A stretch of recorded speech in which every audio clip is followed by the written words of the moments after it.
আসসালামু আলাইকুম। আশিককে বা আশিক চৌধুরী বা আশিকাকে তো আসলে পরিচয় করে দেওয়ার কিছু নেই। সে হচ্ছে যে বাংলাদেশের একমাত্র স্মার্ট বয় বা বলা যায় যে বিশ্বে বা একমাত্র ইংরেজি জানা বা ফটাফট ইংরেজিতে বক্তৃতা দেওয়া একমাত্র ব্যক্তি। অবশ্য ইউনুসও আছেন, তার গুরু বা তার বস। তো এই আশিক সাহেব বলল বাংলাদেশে বিনিয়োগের অপরিসীম সম্ভাবনা।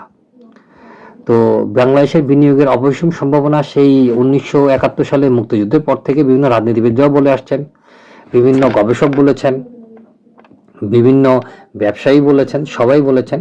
কিন্তু বাংলাদেশের অপরিসীম সম্ভাবনাটা আমরা আর দেখতে পেলাম না। তারপরেও বাংলাদেশ অনেক এগিয়ে গেছে। গত 54 বছরে বাংলাদেশের ব্যবসা বাণিজ্যের পরিধি বেড়েছে। এখানে আশিক বা ডক্টর মোহাম্মদ ইউনূসের কোনো অবদান নেই। তো আশিক মিয়াকে যখন বাংলাদেশের বিনিয়োগ বোর্ডের প্রধান করা হলো বা চেয়ারম্যান করা হলো, এসে ফটাফট ইংরেজি বলে আমাদেরকে, বাংলাদেশের মানুষকে, মূর্খ মানুষগুলোকে, ঠিক রবীন্দ্রনাথের ভাষায় যে মূর্খের দেশে বিশ্ববিদ্যালয় কোথায়, এই মূর্খ মানুষগুলোকে যখন ইংরেজি বলে মুগ্ধ করলো, তখন সবাই ভেবেছিল যে এই আশিক বাংলাদেশে বিনিয়োগে ভরিয়ে দেবে। তো এই আশিক কিছু বাটপার লোক দিয়ে 2000 কোটি টাকার বা 5000 কোটি টাকার হাসপাতাল আরো কি কি যেন বলেছিল। এখন পর্যন্ত 1.5 বছর পার হয়ে গেল, এখন পর্যন্ত কোনো বিনিয়োগ আসেনি। যেটা এসেছে সেটা হচ্ছে আমাদের বন্দর। যে বন্দর থেকে আমরা এমনি আয় করতাম, হয়তো কম আয় করতাম, হয়তো দুর্নীতি ছিল, কিন্তু এটা তো আশিকের দেওয়া দরকার নাই। এই বন্দর বাংলাদেশের যে কেউ, একটা রিক্সাওয়ালাকে, যে রিক্সাওয়ালাকে এনসিপি নমিনেশন দিয়েছে বিনিয়োগ বিভাগের প্রধান বানিয়ে দিয়ে, যদি তাকে বলা হয় তুমি বন্দরটাকে ইজারা দিয়ে দাও, সেও দিতে পারবে।